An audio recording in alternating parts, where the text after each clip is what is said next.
Picture this. It's a regular Tuesday. You're scrolling through your phone and suddenly, breaking news from the President of the United States. Not about infrastructure or politics, but about Greenland. The President says, "Huge potential, tremendous ice. We should buy it." The world collectively spits out its coffee. You can't just buy a country, right? That's not how it works.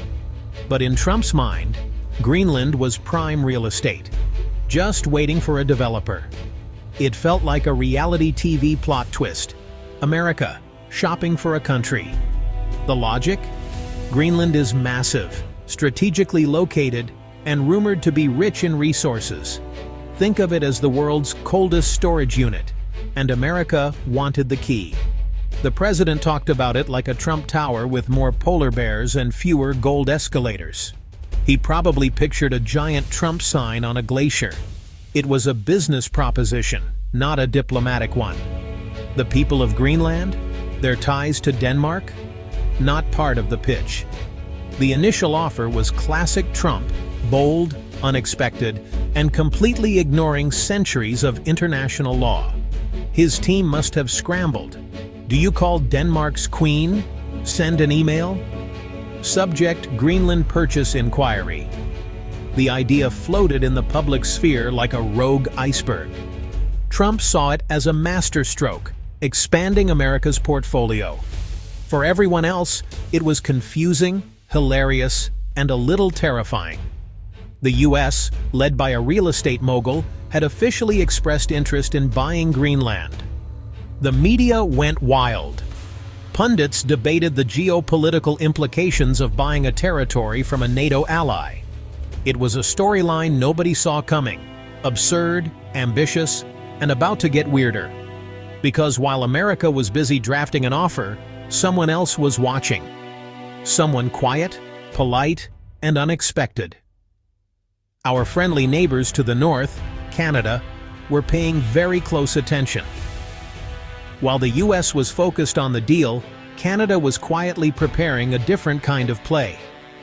The world was about to see a masterclass in soft power. The stage was set for a diplomatic showdown, and Greenland was at the center of it all. America's offer hit the world like a bombshell. Denmark's prime minister called it absurd, the diplomatic version of laughing in your face. Greenland isn't a Craigslist listing. It's been part of Denmark for centuries. In the US, reactions split. Some cheered for Manifest Destiny 2.0. Others were baffled. Late-night hosts had a field day, and politicians wondered if it was a joke. Internationally, it was comedy gold. World leaders texting, "Did you see this?" Russia and China watched, amused, as America looked unpredictable. Meanwhile, Greenlanders woke up to find out a foreign billionaire wanted to buy their home. Their response? Anger, disbelief, and sarcasm. Greenland's premier said it best. Greenland is not for sale. They wanted independence and partnership, not to be bought and sold. But that message got lost in the noise of America's splashy offer. The world was watching, but few were really listening to Greenland. While chaos reigned, what was Canada doing? Not just watching, they were quietly making moves. Canada and Greenland share a border, indigenous ties, and Arctic interests. For years, Canada built a relationship: environmental cooperation, cultural exchange, scientific research. No flashy offers, just steady, effective diplomacy. Trudeau's team ramped up efforts. Investment in Greenland's infrastructure, education, and healthcare. They proposed a North American Arctic partnership, a close alliance, not a takeover. Canada offered partnership, not a price tag. "We're not trying to buy you, we want to be your best friend." All of this happened under the radar, while the world focused on Trump's tweets. Canada's reputation as a friendly, reliable partner worked in their favor. They weren't a threat. They were a sensible alternative.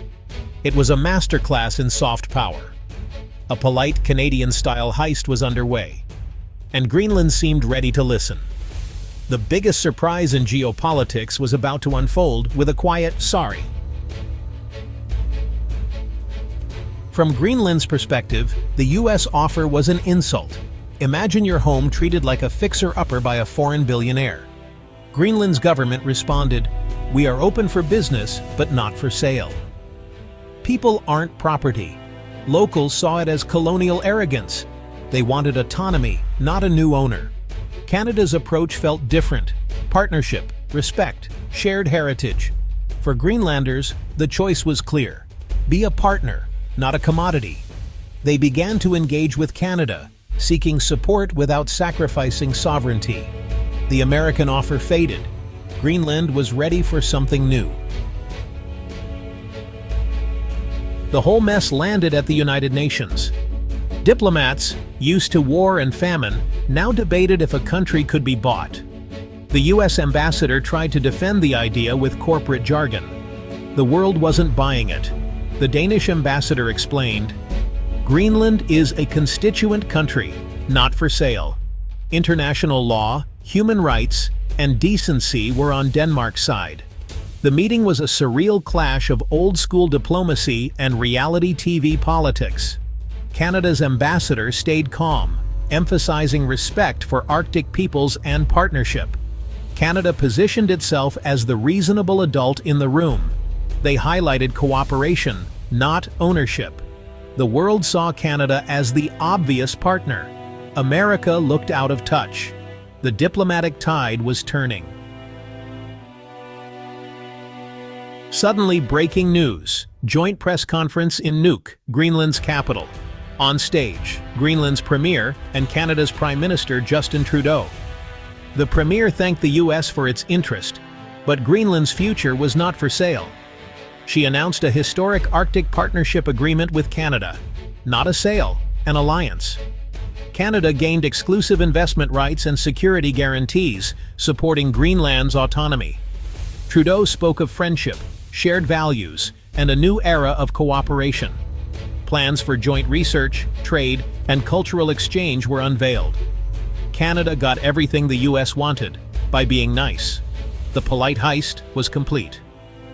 Washington was stunned. The world watched a major geopolitical shift in real time. Canada, the quiet sibling, had pulled off a diplomatic coup. Sometimes the best deal is earned, not bought. Back in Washington, confusion, anger, and disbelief. Trump, the self-proclaimed dealmaker, had been outplayed by Canada. The question echoed, "Where's our deal?" Blame flew. But the real problem was clear. The approach was flawed. Countries aren't real estate, they're people. Respect and partnership can't be bought, they have to be earned. Canada proved soft power works. America learned that being the biggest doesn't guarantee a win. The story ended not with a bang, but a confused shrug. The deal went to those who remembered to ask nicely, "Sorry."